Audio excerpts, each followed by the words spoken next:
According to the United Nations, Human Rights Day is observed every year on December 10th, the day the UN General Assembly adopted in 1948 the Universal Declaration of Human Rights, also widely known as UDHR. The UDHR is widely seen as a milestone document that proclaims the inalienable rights which everyone is entitled to as a human being, regardless of race, color, religion, sex, language, political or other opinion, national or social origin, property, birth, or other status.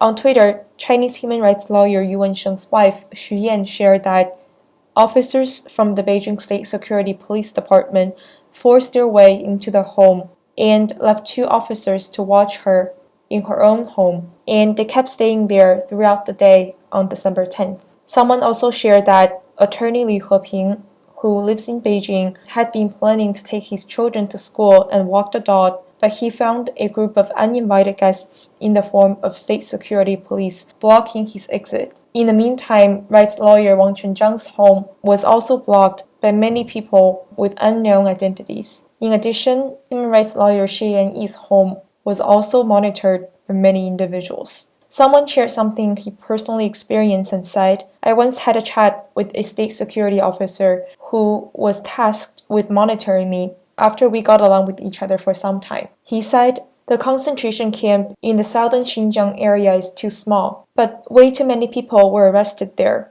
As a result, the Uyghur prisoners were divided into 3 groups and had to take turns to sleep. They had nowhere to sit." This netizen was really shocked upon hearing this and felt that it's unbelievable. He said, "What kind of cruel regime dares to commit crimes like this? I'm deeply saddened to see the treatment that Uyghurs received. I also feel ashamed realizing how many Han people were allegedly complicit in committing these crimes." Someone shared a propaganda billboard which says, "Communists do not care about personal benefits." Someone shared that recently Falun Gong practitioners from 29 countries around the world have submitted the names of individuals who committed crimes in the persecution of Falun Gong to their local government agencies. And recently on December 7th, the European foreign ministers met and agreed to establish a European version of the Magnitsky Act, which was designed to sanction individuals who committed serious human rights abuses. According to media reports, this is the first time that EU states have formally approved new sanctions against human rights abusers modeled on the US Magnitsky Act. Someone shared this picture showing a Michigan state representative from the Democratic Party playing ping pong with the Consul General of China's consulate in Chicago. Someone noted that this happened in September of 2019 while the trade war negotiations were going on. Someone noted that this representative, named Cynthia A. Johnson, is also the one that criticized the voter fraud claims, as well as the one who posted a video threatening Trump supporters. So this is just a warning to you Trumpers. We ain't playing with you. Enough of the shenanigans. And for those of you who are soldiers, you know how to do it. Do it right. Be in order. Make them pay. Recently, she was removed from her committee assignments after being investigated for her comments on Facebook. Jennifer Tseng shared that after she translated Chinese professor Di Dongsheng's speech regarding operatives in top of U.S. core inner circle, she received a horrifying death threat after sharing the video with the translation. Someone shared that on December 9th, at the Georgia Institute of Technology, U.S. Secretary of State Mike Pompeo gave a speech on Beijing's influence on academic freedom at college campuses across the U.S., and in particular its infiltration of research institutions. He shared many examples and particularly highlighted that international students from China account for the majority of the victims under Beijing's long arm, and this is a sad phenomenon. Someone shared a group of pictures showing Christine Fang, also known as Fang, who was found to be spying for the Chinese government, standing alongside prominent politicians in California. According to an exclusive investigation done by Axios, she was a Chinese intelligence operative